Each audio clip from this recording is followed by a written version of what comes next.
Coupling a keen eye for grave markers with the barren flat landscape of New Mexico backcountry means very few cemeteries go unnoticed to the cemetery detective.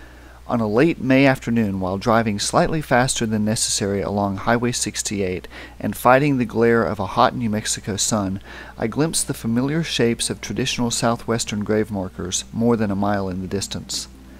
I simply do not have time to take in another cemetery today, I thought to myself. My journey was growing long, and I had less than 3 days to travel 1,300 miles back to my home in East Tennessee.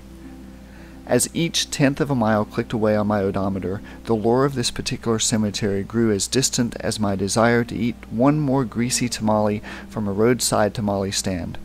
The kind of tamale containing peppers never seen east of the Mississippi River. The kind of tamale that exudes brightly colored grease that pours down your hand and drips into your shirt sleeve with each bite. Sure, they taste great at first, but after so many days on the road and so many lackluster experiences, you desire an immediate change of pace. The middle divider of the 4-lane highway provided enough of a barrier to quell my impetus of making another stop.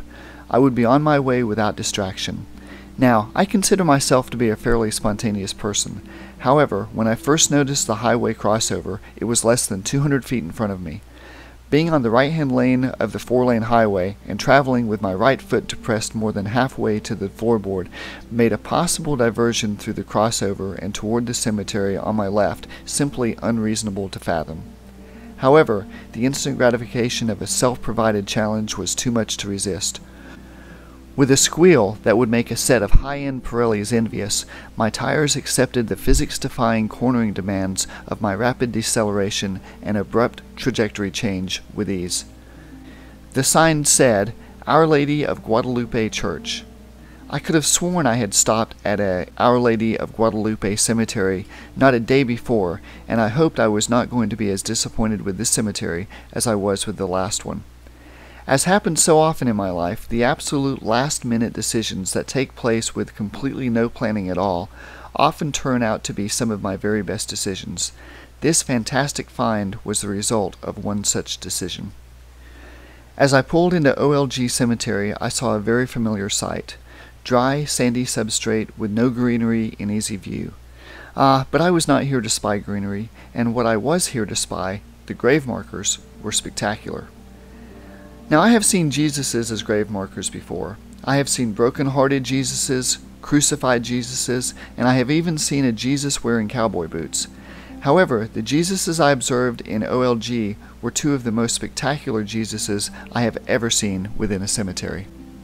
Jesus number 1 appeared to be slightly over 6 feet tall, though his long, gangly, thin arms should have been fitted to a skinny man a full 12 inches taller.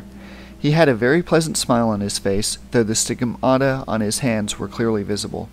A white linen draped around one shoulder clearly set off his tanned, well-defined, even muscular body, and his hair fell loosely about his shoulders. What a magnificent sight! Jesus number 2 appeared to be the same height as Jesus number 1.